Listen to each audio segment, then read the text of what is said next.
So far, Kathy Borman and I have staged our living room, but now it's off to the kitchen. The problem in this area, as far as staging wise, is the table is too big. We can't get out the door, in and out the door, and it doesn't create this flow of traffic.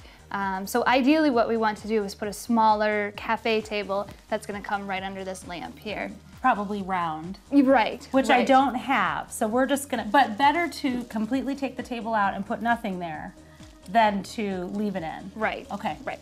All right, well, I'm gonna put Here me we to go. work.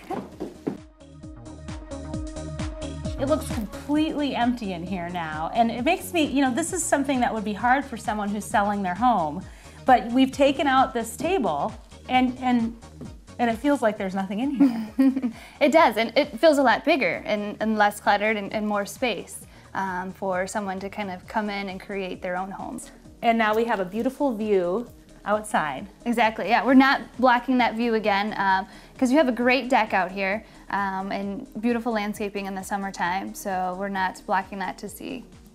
And you said because there's this lamp here, we do need to figure out something underneath, or right. people will walk right into it. Right. Ideally, we definitely need to have some kind of small table right here because of the light fixture being at such a low level. You don't want your buyers walking through and conking their head right on that. That probably wouldn't be good. No. So a small table is ideal. Okay, so the last place that we're going to stage is the kitchen. Yes. Okay. Well, put me to Here we work go. again. All right. So the refrigerator is grand central station for most families, but right. for a stager, it's not your friend. No, it is not. For a stager, the first thing that we do is suggest everything comes off the refrigerator. Magnets, all of the kids' pictures, any announcements or anything like that. Just keep it clean. Keep it clean. Okay. Yeah. And just, you know, go ahead and store the kids' stuff away in a binder or something like that, that you can pull it out if they want to look at it and praise them and things like that for it. Okay. And then you also, I'm going to take all this stuff off the top of the refrigerator and a few things that are up above. Right, right. Just to kind of, again, the whole decluttering, creating that openness and that space within. Okay, let's do it. Okay.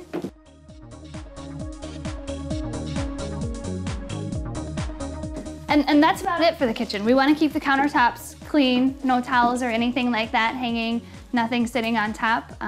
Just keep them clear so that way somebody can come in and see and all really just imagine themselves living in your house instead of thinking that's not my style. Right. And that's the important thing. Right. And it seems extreme, I will say, for someone who's not used to it, who doesn't know anything about buying and selling homes, it really feels like you've taken me out of my house, which is really the point. That's exactly what we want to do. We want to just make it a very generic model home.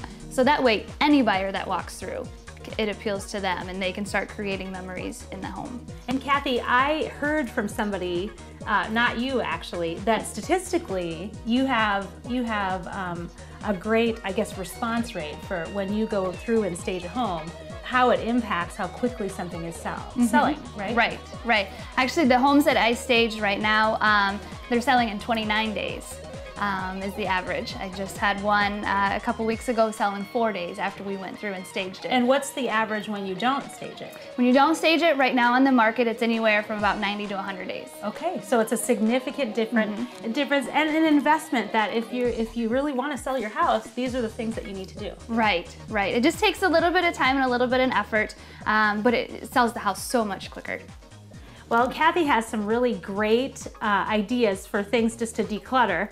I have to admit it feels strange, but as I said, if I wanted to sell my house, there would be drastic measures that I would take. Now, the other thing that we want to talk about before we move on is, Kathy, when someone comes over and there's a quick open house, or maybe there's a prospective buyer that's coming in, I have to run around and clean up my space. Right. So let's talk about a few suggestions. What are the things that I should tackle? I mean, maybe I'm thinking about the wrong things.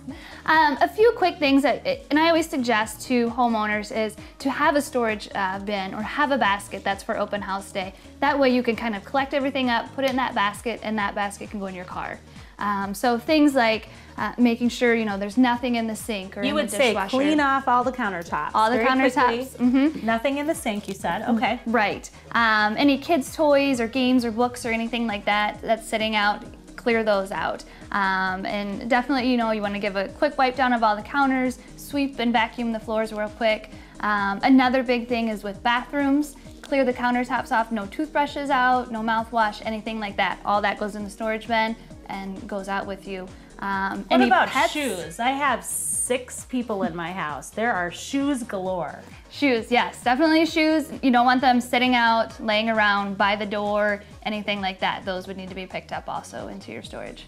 So let me review. I think we have decluttering, making sure that you're pulling everything out. Remember to take out family photos, because essentially what we're doing is we're taking ourselves out of the house so that they can think of themselves as moving in. Really removing furniture and making sure that the space is really shown. We took out a table, chairs, took everything off of the counters. And taking all of that stuff out just makes everything feel more open. I definitely feel like it's more open. Okay. It's a simpler way of living. Well, Kathy, so thank you so much for hanging out with me and really decluttering my entire space.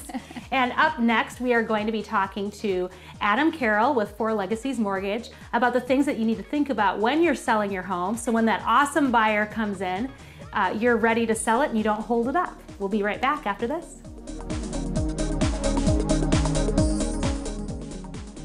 On-Set Hairstyles for Nead Inspiration is brought to you by The Sage Tree, with 3 great locations in Des Moines, Johnston, and Altoona.